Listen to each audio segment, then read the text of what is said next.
Uncle Fester. You know him, you love him, and let's be honest, you'd probably file a restraining order if he lived next door. This is the man who treats electrocution like a warm bath, and family bonding like a potential homicide.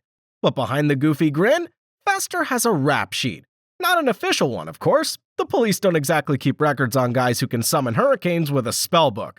So today, we're digging into the real crimes of Uncle Fester. Crimes so absurd, they'd land any other man in prison for life. But in the Addams Family, they earn you a round of applause. Let's start with the Addams Family, 1991.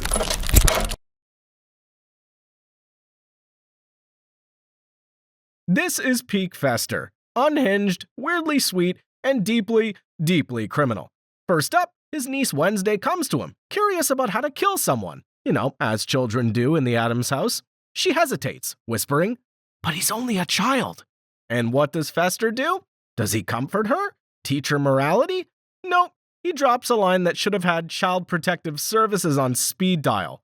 That's no excuse. Aim for a major artery, the jugular. Let me repeat this. This grown man is teaching an 11-year-old the finer points of murder like he's giving cooking tips. If this happened outside of the Addams mansion, CNN would be running Uncle of the Year headlines for a month. And then comes the real felony, the hurricane. Remember that dusty spellbook he cracks open? Yeah, he doesn't just dabble, he goes full wizard mode, whipping up a storm so big it yeets the villains into open graves. Lightning everywhere, wind howling, the whole place shaking like a rock concert gone wrong. In any normal courtroom, that's manslaughter, at minimum, maybe even second-degree murder. But in Addams' court, they'd probably give him a standing ovation and ask him to do it again for the family reunion. And the best part? He just grins afterward, like he didn't just commit supernatural homicide, like he just finished watering the lawn. If the 1991 movie showed us Fester as the helpful uncle who gives children murder tutorials, Addams Family Values in 1993 took things up a notch. This time, he's not just playing with spells or whispering kill tips, he's committing the ultimate crime, falling in love. And of course, because he's Uncle Fester, he falls for literally the worst possible person. Not a nice goth librarian, not some misunderstood graveyard poet, no. Fester gives his whole creepy little heart to Debbie Jelinski, a full-blown serial killer in heels. Let's pause there. How bad do your dating standards have to be for a literal murderer to slip through your red flag radar? Debbie introduces herself like she's reading from a rap sheet.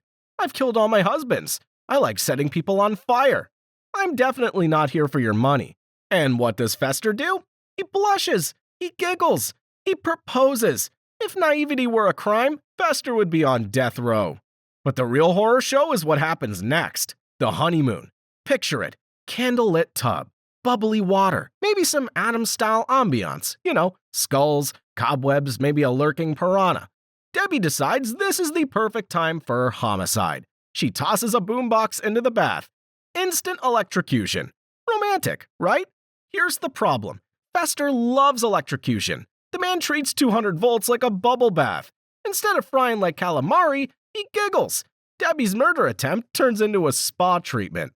But here's the dark twist. By marrying Debbie, Fester almost signs the death warrant for his entire family. Debbie isn't just out for Fester, she's out for everyone.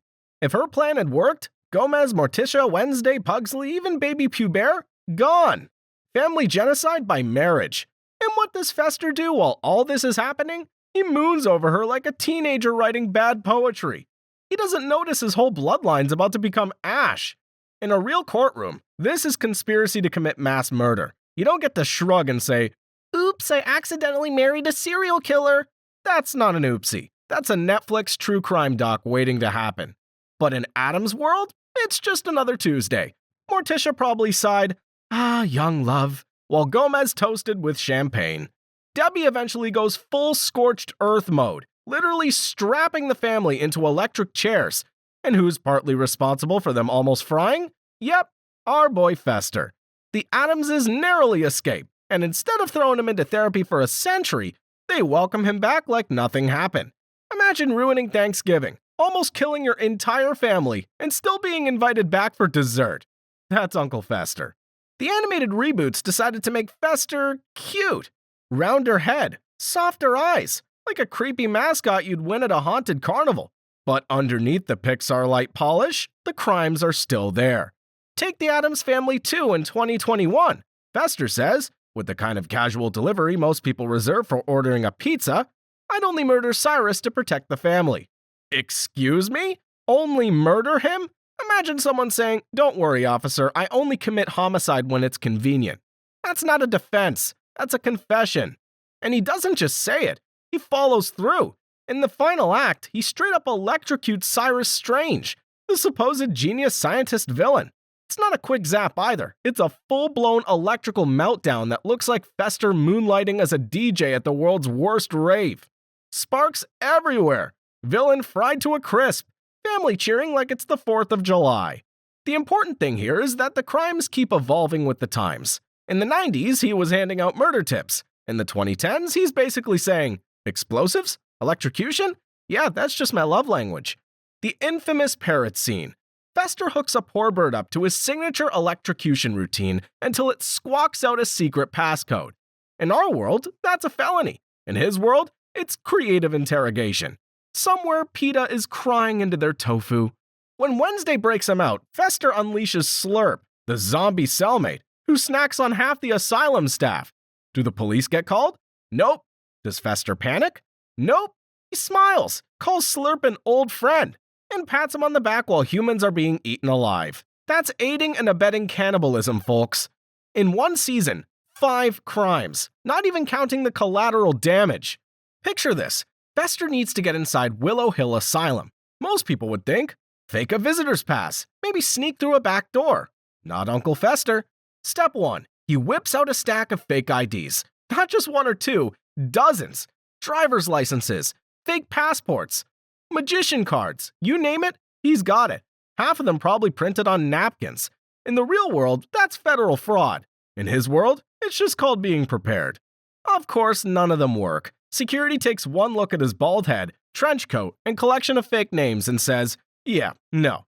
So what does Fester do? Walk away? Come up with a smarter plan? Nope. He plants himself in the middle of the intake lobby and starts belting out foreigners' I wanna know what love is. Full volume. No shame. Picture a grown man screaming an 80s power ballad in an asylum waiting room until the staff decides the easiest option is just admit him.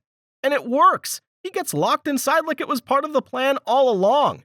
Anyone else? That's public disturbance, fraud, and probably a psych evaluation. But for Fester, that's strategy. Why sneak around when you could sing your way straight through the front door? Here's the final punchline. None of this matters to the Addamses. In their moral code, these aren't crimes. They're acts of devotion. Fester gives murder advice to children. Gomez chuckles. He almost dooms the family by marrying a serial killer. Morticia calls it romantic. He fries a villain in a light show. Wednesday nods approvingly. He tortures a parrot. Grandma probably asked for the recipe.